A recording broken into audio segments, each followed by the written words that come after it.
sing kalengku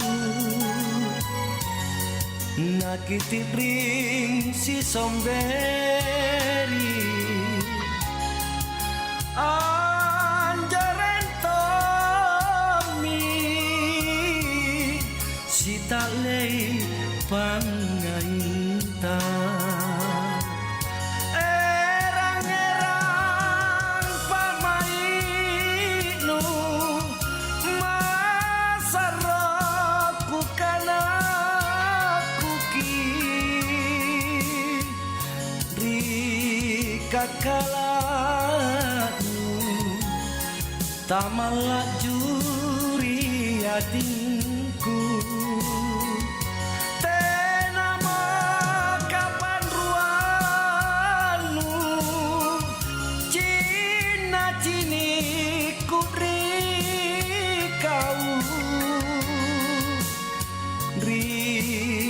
sangku kisian lejul tope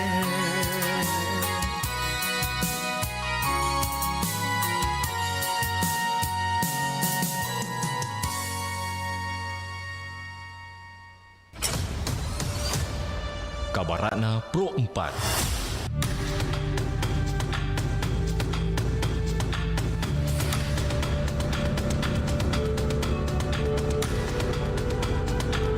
Baik sahabat budaya, onde-onde hijau sering kali dijumpai dalam acara syukuran atau persemian sesuatu yang baru, biasanya berupa rumah baru maupun kendaraan baru. Ritual ini dipercaya sebagai simbol keberhasilan, kesukaan, kekuatan, dan kenikmatan yang dilakukan oleh masyarakat Bugis Makassar di Sulawesi Selatan. Onde-onde terbuat dari tepung ketan dengan isian gula merah dan dibalut dengan parutan kelapa. Di beberapa daerah seperti Jawa, onde-onde sendiri lebih dikenal dengan nama klepon. Namun bentuk, cita rasa, dan cara penyajian tidak jauh berbeda.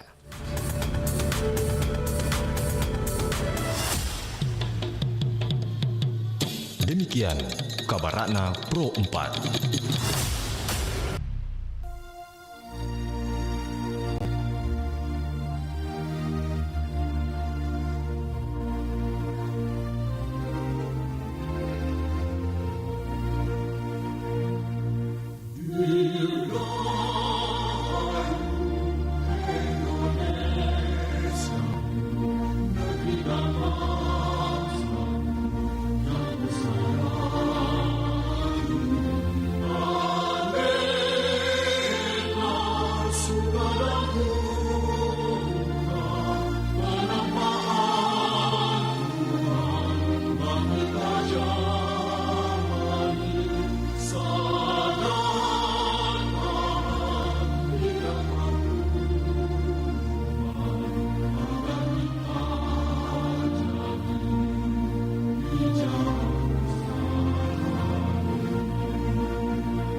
RRI mempersembahkan Kita Indonesia.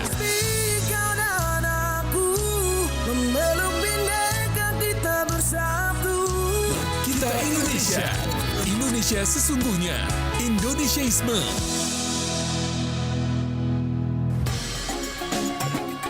Nusantara Siang, Pro 4 RRI Makassar.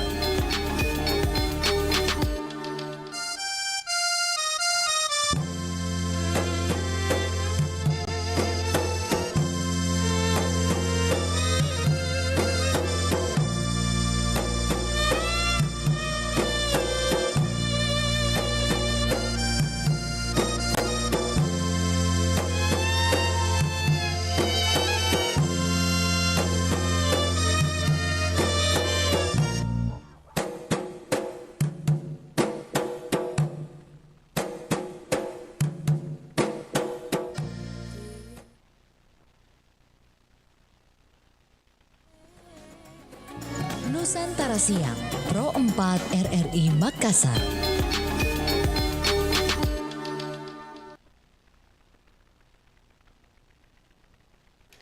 Assalamualaikum warahmatullahi wabarakatuh dan selamat siang sahabat budaya di mana saja berada, kita berjumpa di siang hari ini.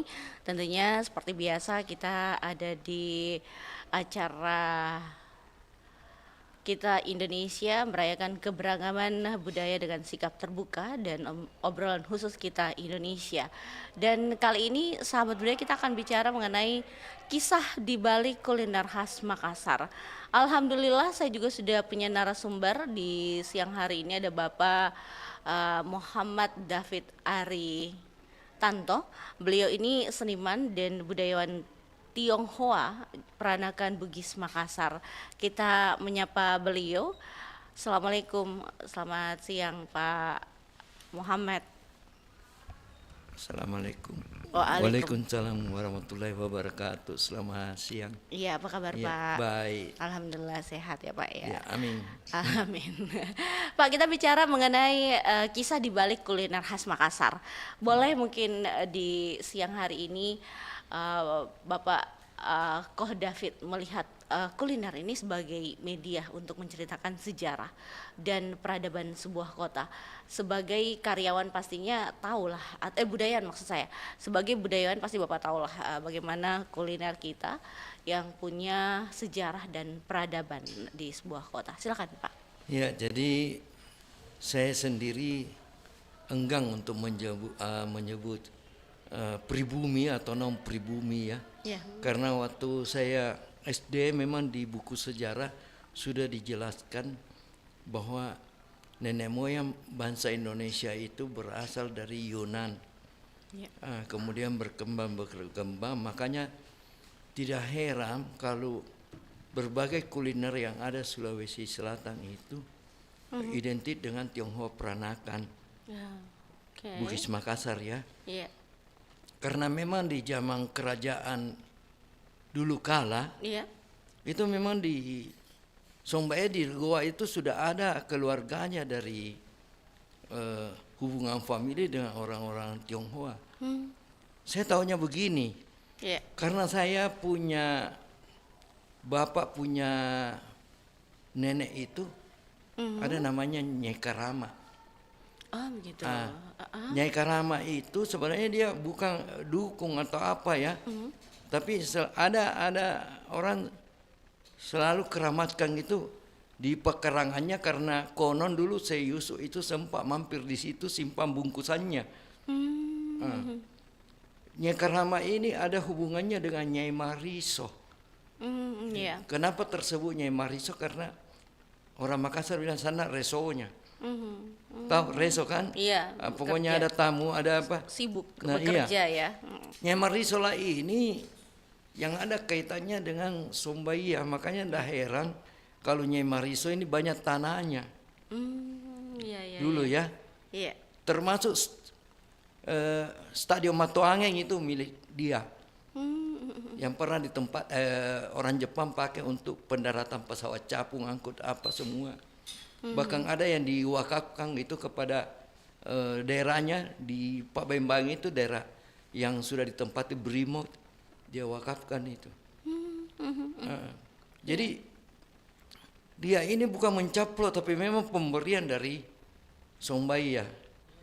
Nah, saya melihat orang bilang coto itu adalah makanan orang-orang tertentu ya. Iya. Maksudnya orang-orang kalangan di atas.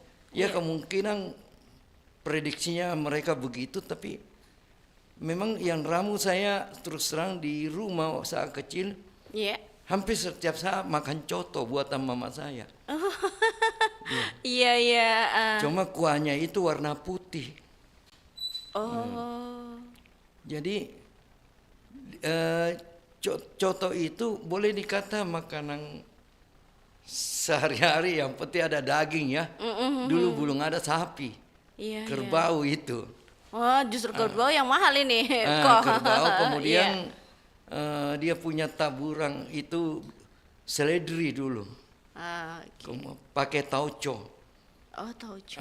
Tauco itu kan hasil ilmu fermentasi kacang kedelai ya, yang dibawa perantau Tiongkok. Begitu. Nah, iya. Oh, oke. Di belakang, kalau tidak salah sekitar tahun 1948 ada eksis Haji Sangkala di Jalan Santara yang jual coto. Iya. Iya. Itu yang terkenal ya. Oke. Iya. Baik, Ko David, banyak kuliner ya Makassar yang punya rasa unik dan nama-nama yang ikonik begitu. Menurut Ko David sendiri, apa saja kuliner khas Makassar yang paling mencerminkan keberagaman budaya? Tadi contoh Makassar, apalagi Ko? Palu Basah itu dari kalau kita peranakan Tionghoa Bugis Makassar ada namanya baluta. Baluta, oke. Baluta itu tidak bisa dimakan sama yang kita yang Muslim, karena yang dikategorikan baluta itu Iya. darah kerbau yang dibekukan, Oh, enggak bisa. dipotong-potong ya. Nah, karena berkembang, kemudian dipikir supaya semua bisa menikmati, maka dihilangkan itu darah kerbau. Jadilah palu basah. Yang membedakan palu basah Tionghoa peranakan dengan yang sekarang, kalau kuahnya Tionghoa peranakan agak kekuning-kuningan. Alasannya? Mungkin pakai kunyitnya atau apa ya. Iya. Iya, oke. Jadi sebenarnya banyak sekali kuliner-kuliner itu yang memang cikal bakalnya ya, sinergi dan asimilasi dari orang-orang Tionghoa peranakan. Oke. Tapi peranakannya itu Bugis Makassar ya. Gitu. Oke.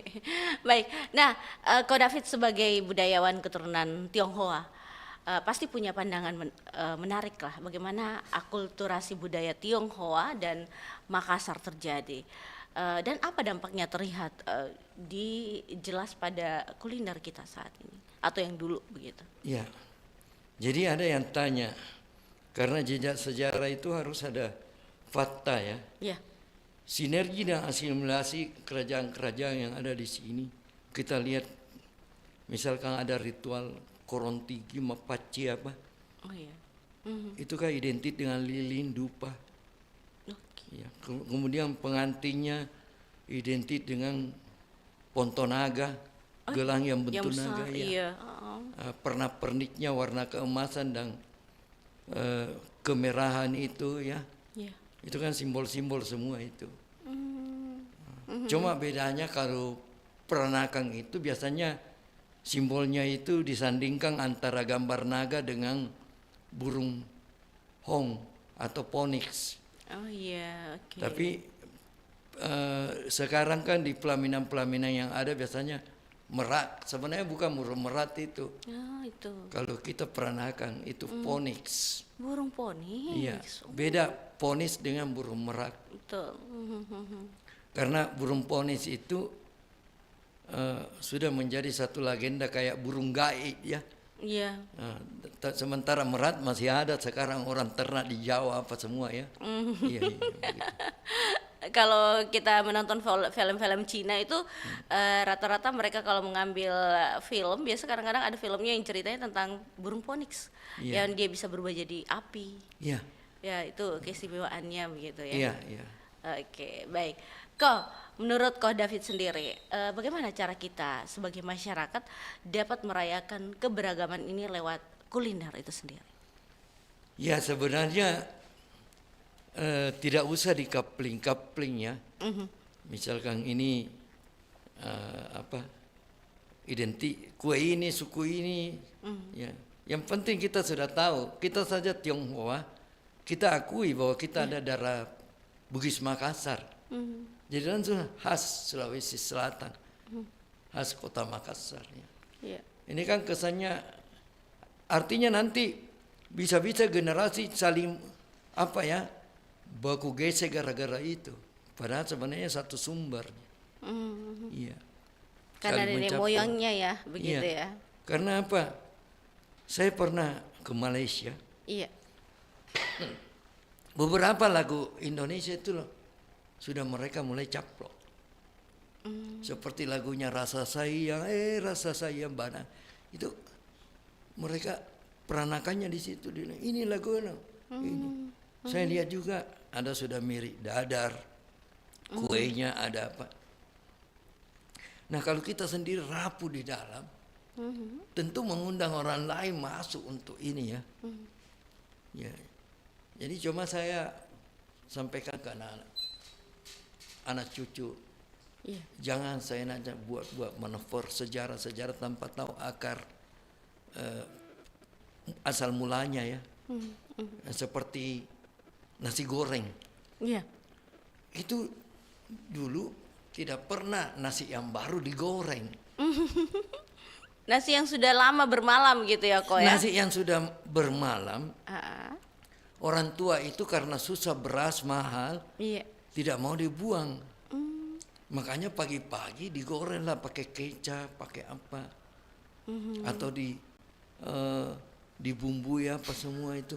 Jadi cikal bakalnya nasi goreng itu menghemat. Bukan mubazir, begitu bermalam dibuang. Sama dengan bubur.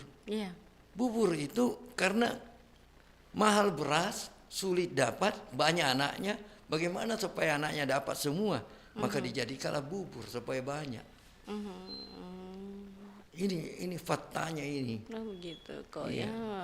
Itulah kejadian di balik kuliner-kuliner yang ada di Indonesia ya. Iya betul. Jadi ada zaman dulu baru ada zaman sekarang. Iya betul. Oke. Tidak disalahkan ada inovasi-inovasi, tapi jangan dilupakan asal mulanya. Ya, tidak apa-apa misalkan ada kue dikreasikan ditambahi topping apa, tapi dasarnya itu jangan dilupa dari mana. Gitu. Oke. Baik, Ko David, kita jeda dulu. Nanti kita akan kembali lagi selepas jeda berikut ini. Aduh, ternyata nggak bener ya info ini. Mana aku udah share link ke grup lagi. Hapus aja deh. Semoga aja belum ada yang lihat. Kenapa sih? Pagi-pagi udah ribet. Ini nih, tadi aku share link berita ke grup, tapi ternyata beritanya hoax. Kan jadi nggak enak. Makanya, kalau mau share berita, cari sumber yang bener dong. Jangan portal sembarangan. Kalau aku sih referensinya ini nih, rri.co.id. Infonya lengkap, ada berita update tentang Jakarta, Nusantara dan dunia. Dan yang terpenting, berita-beritanya dijamin bener dan bukan hoax. Apa tadi? rri.co.id? Wah, iya nih, lengkap ya infonya. Ada juga berita foto, video, infografis, dan bisa sambil streaming RRI juga. Wah, mantep sih ini. Pokoknya update berita tentang daerah kita yang benar, alias anti-hoax, ya di rri.co.id. rri.co.id, sumber terpercaya dan teraktual.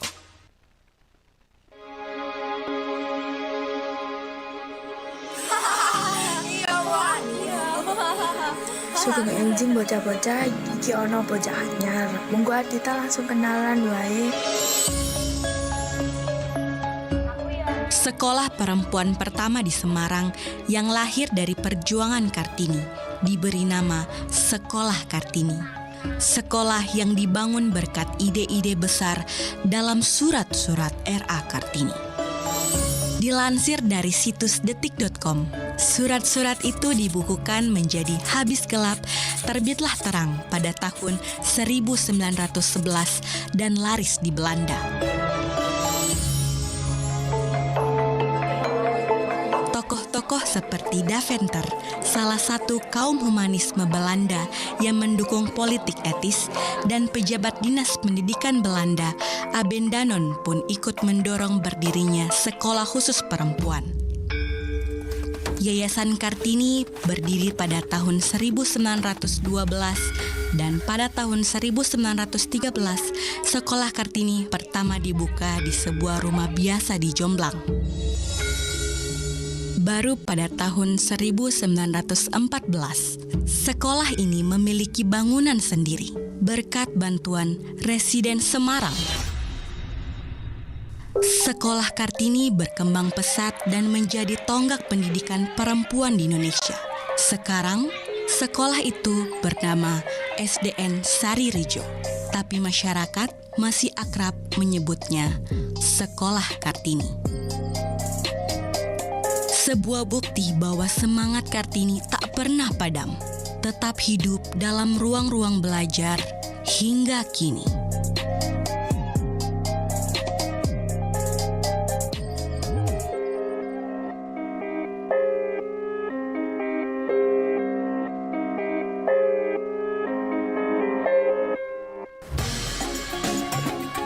Nusantara Siang, Pro 4 RRI Makassar. Baik, sahabat budaya, melanjutkan perbincangan kita siang hari ini dan saya masih bersama Ko David. Baik, Ko David, setiap kuliner khas seringkali itu punya tradisi atau cara penyajian yang unik. Nah, bagaimana kita bisa menghargai tradisi dan kebiasaan di balik sebuah kuliner itu sendiri, bukan hanya menikmatinya sebagai makanan, Ko? Silakan, Ko David. Ya, seiring waktu saya lihat sudah universal sekali ya semua. Iya. Seperti orang bilang poproci atau apam bakar. Oh iya. Itu kan biasa dijual umum sekarang. Dulu itu nanti berduka baru ada. Orang yang berduka itu apam bakar itu untuk Tionghoa Peranakan yang lagi berduka diritualkan. Tapi sekarang sudah umum ya. Iya. Seperti kue mangkok. Iya. Ya itu kan simbol itu bagaimana mengembang mekar kehidupannya apa semua ya. Terus kura-kura itu kan yang merah, sekarang ada yang buah hijau ungu. Padahal itu warna hijau dengan ungu dibuat khusus pada saat dia berduka. Oh begitu. Mereka ritual itu hari ketujuhnya atau hari apa, kura-kuranya warna bukan merah, karena merah itu identik dengan simbol keceriaan, sukacita. Merah itu sendiri diambil dari simbol penerangan matahari ya, karena tiada kehidupan yang bisa subur tanpa adanya matahari. Ya. Oh, jadi ada perbedaan antara kue kura-kura itu yang hijau dan warna merah begitu ya, Ko David ya. Ada yang buat ungu juga, padahal dia tidak tahu dijual ungu. Padahal itu dibuat warna hijau atau ungu. Itu bila orang berduka dipakai tuh. Jadi kalau ada warna hijau jangan makan. Nanti kita kena ini lagi. Itu sudah bergeser ya. Banyak yang asal buat gegabah apa. Tapi tidak tahu filosofi dari kue tersebut, maknanya warnanya apa itu ya. Cantik apa ya. Iya kok. Seperti palumara. Palumara itu kan sebenarnya dibuat ini kalau orang sakit bagaimana? Iya. Leher kan pahit. Susah makan ya. Makanya ada asam-asamnya, ada kunyitnya. Kunyit itu kan obat itu. Jadi itu palumara itu untuk orang yang sakit, kurang selera makan apa, makanya begitu. Belakangan berkembang ya. Kita salut juga. Cuma maksudnya pengembang ini harus tahu sejarahnya. Supaya anak cucu kita tahu. Ya, tapi kan tidak apa-apa dimakan sehari-hari ya, palumara itu ya, Ko David. Yang penting harus tahu filosofinya juga. Ternyata seperti itu. Oke, baik, Ko David. Adakah contoh spesifik kuliner Makassar? Apa yang menjadi bukti nyata dari adanya akulturasi budaya yang harmonis? Misalnya ada pengaruh Bugis, Makassar, Tionghoa atau bahkan Arab dan Eropa, Ko? Kalau saya tidak berani terlalu jauh ya untuk Arab, tapi kalau Tionghoa pernah akan menggelar Korontigi, Mapaci. Paci itu singkatan pacar Cina, daun itu ya. Pacar, iya, pacar dan Cina, ya. Itu kan tujuannya untuk mensucikan apa semua ya. Bahasa Bugis akhirnya Paci itu artinya disucikan ya, mensucikan. Iya. Nah, wajib ada kan Rejawa Patampuloa. Kue yang terdiri dari 40 macam pada saat Korontigi itu. Antaranya waje,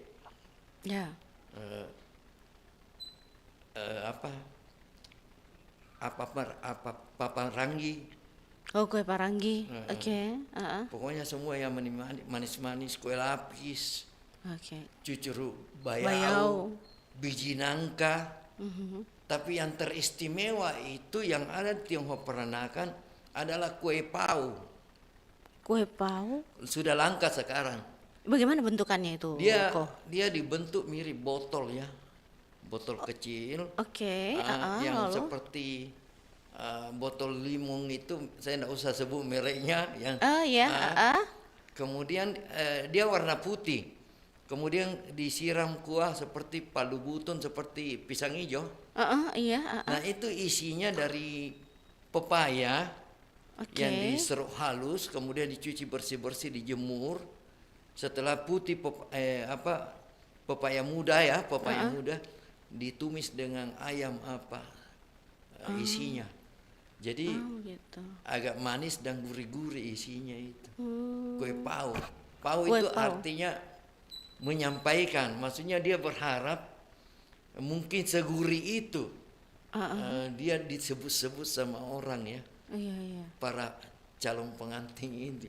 Iya. Jadi makanya pau namanya. Ada juga yang tidak mau repot bentuknya dirubah supaya lebih mudah ya. Kalau bentuk botol kan agak sulit, tapi dia rubah bentuknya. Iya. Bentuknya di jalan kote begitu. Begitu. Jadi kayak jalan kota itu orang sekarang bilangnya panada begitu juga ya, Ko ya? Ko David. Ya. Begitu. Cuma dia warna putih. Persis Putih. kayak pisang hijau. Sausnya ya. Adongannya juga cuma pisang hijau kan warna hijau. Ini Iya. putih. Terus dia dikukus begitu, Ko? Iya, Bukan digoreng. dikukus. Dikukus ya, Iya. kayak pisang hijau ya. Iya. Begitu. Oh, jadi dia punya saus juga ada. Sausnya persis kayak saus pisang hijau juga, putih. Gitu. Itu namanya kue pau. Itu yang sudah tidak ada saat ini. Ada 1-2 cuma mahal karena susah bikinnya, apalagi isinya yang pepaya muda diserut, dicuci Dikeringkan. Iya, kadang-kala jadi, kadang-kala tidak jadi. Kalau Begitu. tiba-tiba pepaya yang sudah diserut itu jadi hitam setelah dijemur, itu tidak jadi.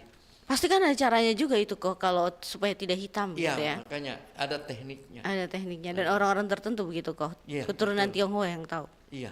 Oh gitu. Tionghoa Peranakan Bugis Makassar ya. Yang Tapi tahu. itu pun tidak semua ya yang tahu. Kalau kok biasa buat kok David di Enggak. rumah.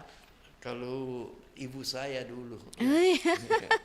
Jadi ibu dulu begitu kok bikin. Ibu saya, iya, ibu saya kebetulan dia dari mudanya itu sudah bergelut dengan kuliner. Jadi Dan- kalau dia buat resep itu pakai tulisan Lontara. Tidak bisa mak baca itu kalau begitu. Saya lebih juga. Waduh. Jadi mama saya itu, Keturunan apa kok David kalau boleh tahu? kalau dari mama itu ada garis keturunan dari Luwu. Oh, Luwu. Oke. Ya, makanya selalu tersebut boy itu payung di Luwu. Ya. Dari bapak itu neneknya ada namanya Petabonden dari Bone. Jadi, Tapi ada Tionghoanya juga kok. Iya. Iya. Jadi dari bapak ada Tionghoanya, Mama ada, juga ada. mama juga dari Iya, ada. jadi Jadi turun-turun. Tionghoa Luwu, Tionghoa Bone. Iya. Oh, sudah sinergi begitu. Sampai ada keluarga yang ada kaitannya dengan dari Sombaya apa toh. Begitu. Makanya kalau kita telusuri sejarah itu sebenarnya asalnya dari satu cuma bercabang ya. Saling menikah, Iya. berbeda suku, bangsa lagi kembali. Iya. Jadi penyatuan begitu ya, Iya, Ko ya. betul. Tapi kalau identik di rumahnya Ko David sendiri, makanan khasnya biasa apa kok? Kalau saya kan Kulinernya ya. saya sudah muslim ya. Oh iya. Oh, orang tua dulu, mohon maaf, belum muslim kok. Kalau nenek saya memang ada muslim, tapi saya tidak dibesarkan oleh nenek yang muslim. Oh, gitu. Kalau mama saya agama Buddha, bapak saya Konghucu.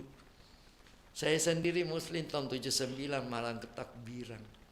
Oh, alhamdulillah. Oke, jadi Bukan pengaruh ya, maksudnya ya mungkin sudah hidayah ya atau alhamdulillah, bagaimana. ya betul kok.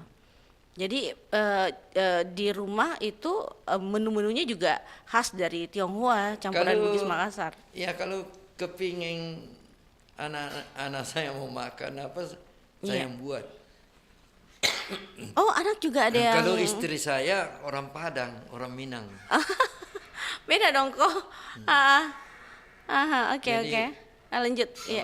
Kalau bilang mau apa buat mie apa biasanya saya yang Racik, masak ya. Iya, saya juga kan memang Menyukai hobi-hobi begitu ya. hobi kuliner Iya, kok. hobi kuliner dan ada juga saya bantu teman yang populer sekarang, pansiknya itu resep saya itu. Oh iya, tahu. Oke. Itu warung kopi Ombeng di jalan di perumahan Permata, Mutiara, Jalan Dentata. Itu resep saya itu. Iya. Jadi semua tergantung dari kitanya sebenarnya. Iya. Inovasi apa, walaupun kita inovasi kalau tidak enak, tidak cantik kan. Nah, walaupun gini kok, mohon maaf ini biasa kok kalau identik ya dia dari zaman 70-an. Biasa umpamanya contohnya kok punya orang tua yang punya usaha duluan. Biasa kadang-kadang turun ke anaknya, mohon maaf ini kok ya. Turun ke anaknya tuh biasa berbeda nih rasanya. Memang karena begini. Iya. Kenapa itu kok? Apakah beda racikan tangannya atau bagaimana ini kok sebenarnya? Atau inovasi yang baru? Ada juga pengaruh mungkin karena inovasi. Iya. Tapi jujur saya ungkapkan yang setulus-tulusnya. Iya. Walaupun kita dikasih resep lengkap dengan persentase gram bawang putih sekian, faktor nalar, kepekaan, insting itu yang harus tajam. Begitu. Iya. Kan biasa begini kok. Ya berhubung dulu-dulu mungkin bahannya ada.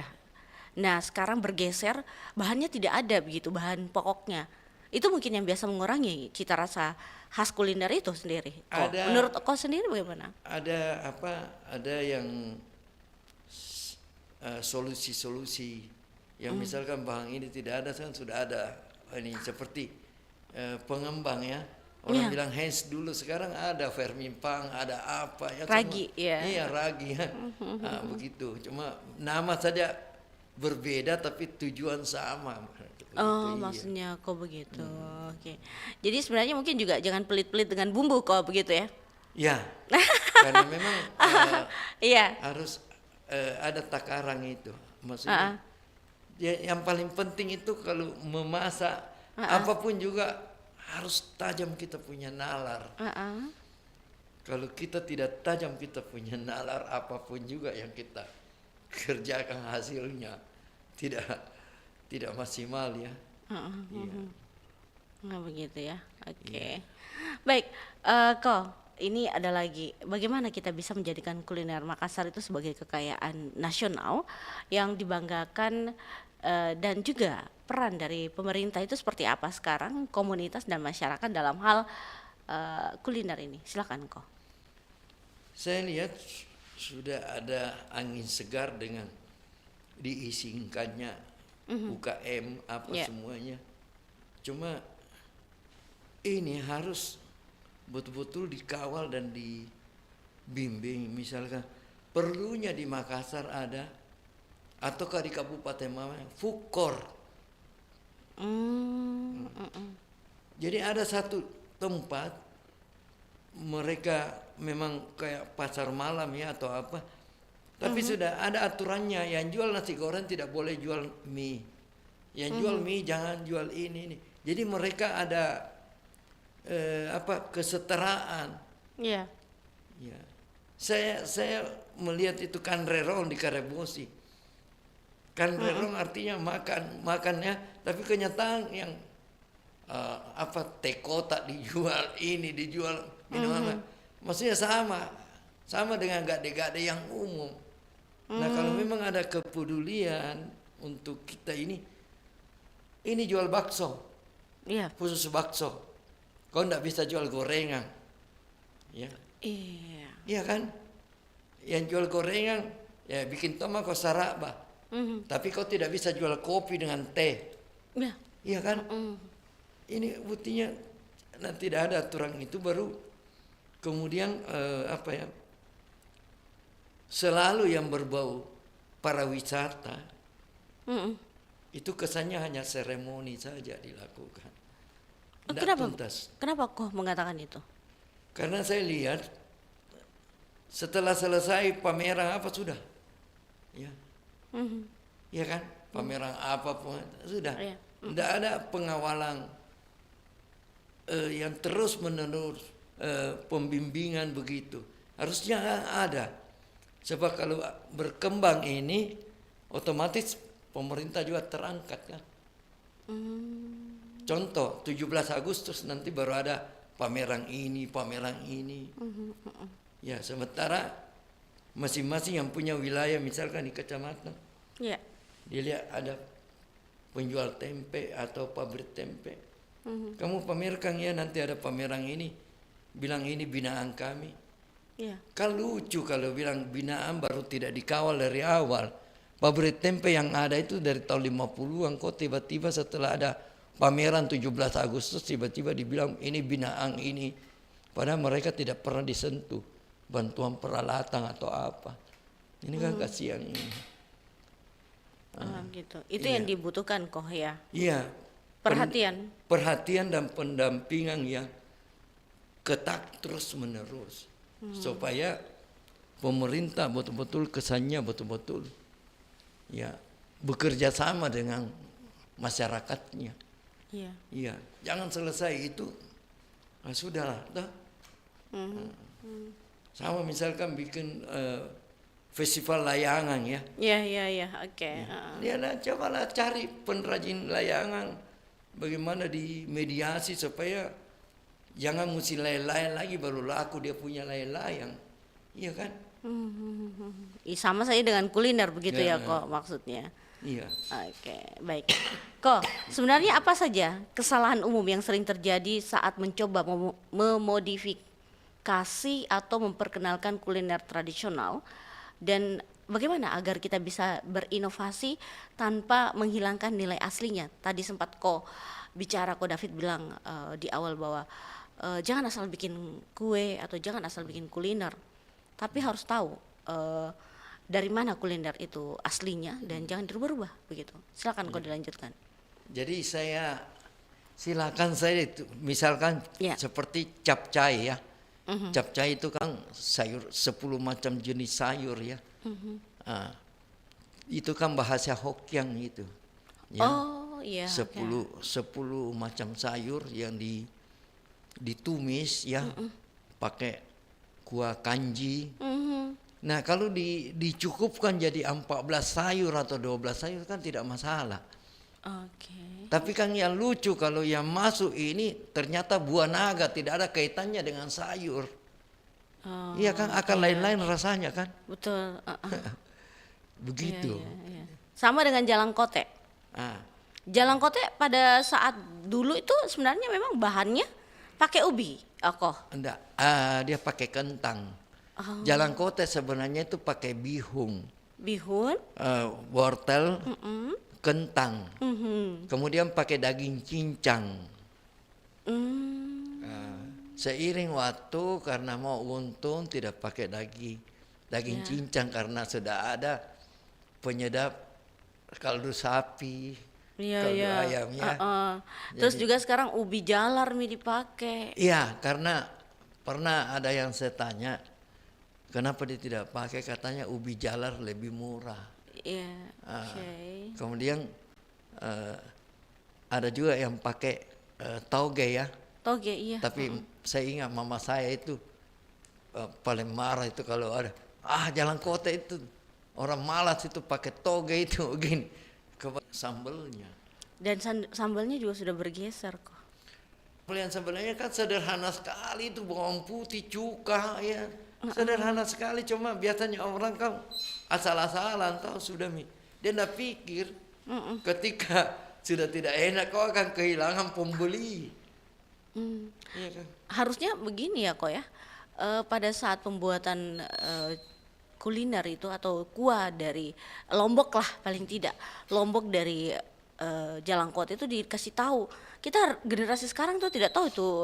Dulu-dulu tuh enak sekali sambalnya kok.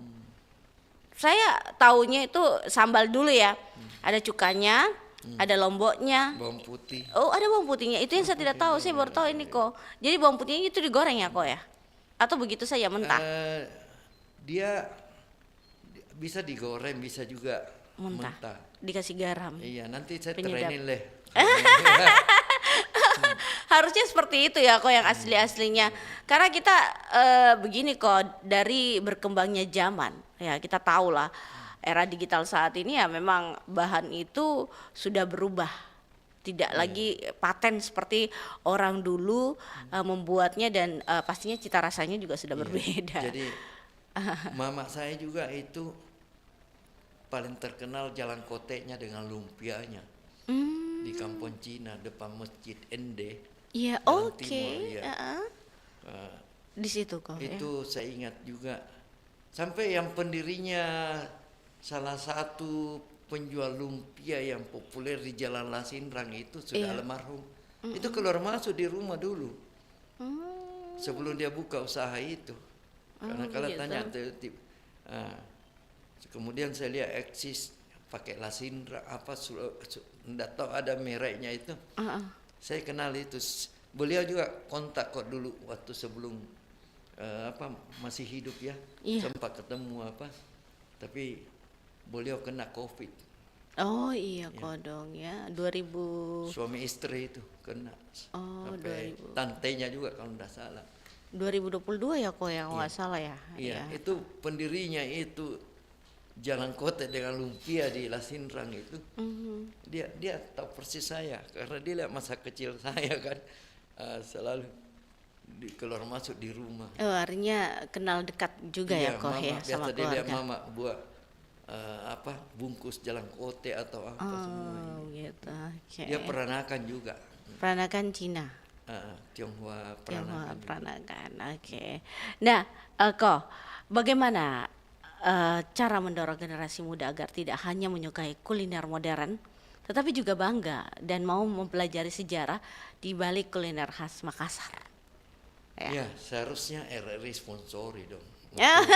Undang anak-anak mahasiswa yang gemar sejarah, ya, gemar sejarah, yang sejarah dibagi dua lah, yang gemar sejarah kuliner atau sejarah apa itu berkelompok mungkin bisa diprogramkan sebulan 2 kali undang dari berbagai kampus atau anak-anak SMA apa semuanya. Sekaligus kita siaran dia juga mendengar. Nanti setelah saya siaran kan bisa tanya jawab. Iya. Yang jelas saya yakin bahwa hampir 80% kuliner berasal dari asimilasi Tionghoa peranakan Bugis Makassar. Selebihnya memang ada dari Belanda seperti es putar ya. Iya. Es putar itu Belanda itu roti. Iya. Kalau tidak percaya silakan ke Jalan Raya tanya pusatnya. Es putar itu berasal dari VOC kalau tidak salah. Iya. Oke. Baik, kok kita jeda dulu. Nanti kita kembali, masih ada beberapa pertanyaan selepas yang berikut ini. Menjaga keseimbangan ekosistem dunia, mencegah rantai makanan agar siklusnya tidak terganggu dan mengusik kelangsungan hidup manusia. Hutan juga sebagai sumber ekonomi, habitat flora dan fauna, pengendali bencana, tempat penyimpanan air, dan untuk mengurangi polusi pencemaran udara. Hutan merupakan sumber daya alam yang dapat dimanfaatkan secara positif. Manfaat langsung yang diperoleh dari hutan adalah kayu, serta hasil hutan lainnya. Sedangkan manfaat tidak langsung yang diperoleh dari hutan adalah pengaturan tata air, reboisasi, pendidikan, kenyamanan lingkungan, udara yang bersih, mencegah terjadinya banjir sebagai fungsi ekosistem. Hutan sangat berperan sebagai penyedia sumber air, penghasil oksigen, tempat hidup berjuta flora dan fauna, dan penyeimbang lingkungan, serta mencegah timbulnya pemanasan global. Sebagai fungsi penyedia air bagi kehidupan, hutan merupakan salah satu kawasan yang sangat penting. Hal ini karena hutan adalah tempat tumbuhnya berjuta tanaman.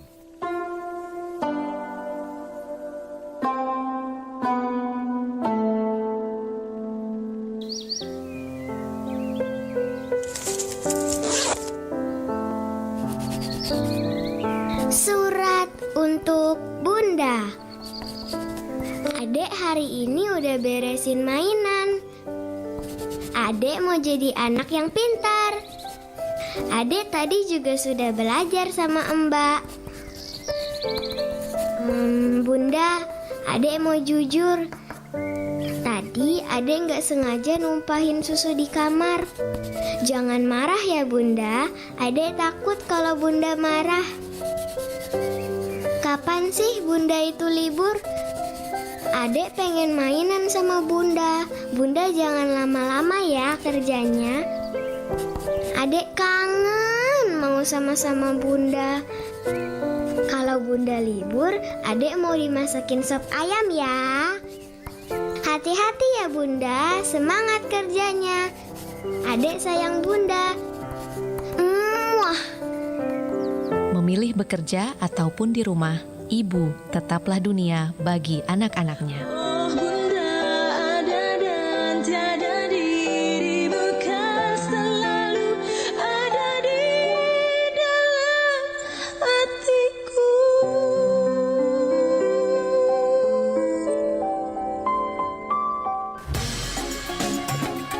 Nusantara Siang, Pro 4 RRI Makassar. Ya sahabat budaya, kita masih bersama Ko David siang hari ini. Beliau adalah budayawan yang memang bercerita tentang kuliner kita yang terkenal di suku Bugis Makassar dan Tionghoa. Ini peranakannya yang pasti beliau Ko David juga salah seorang peranakan dari Tionghoa Bugis Makassar. Kita coba ke Ko David sendiri. Ko, adakah harapan untuk masa depan kuliner Makassar agar bisa terus lestari dan menjadi jembatan bagi berbagai budaya? Silakan Ko. Saya tetap optimis ya, apalagi kalau kita sudah mendengung di luar bahwa Makassar itu kota kuliner ya. Ya. Makan enak. Makan enak ya. Ya.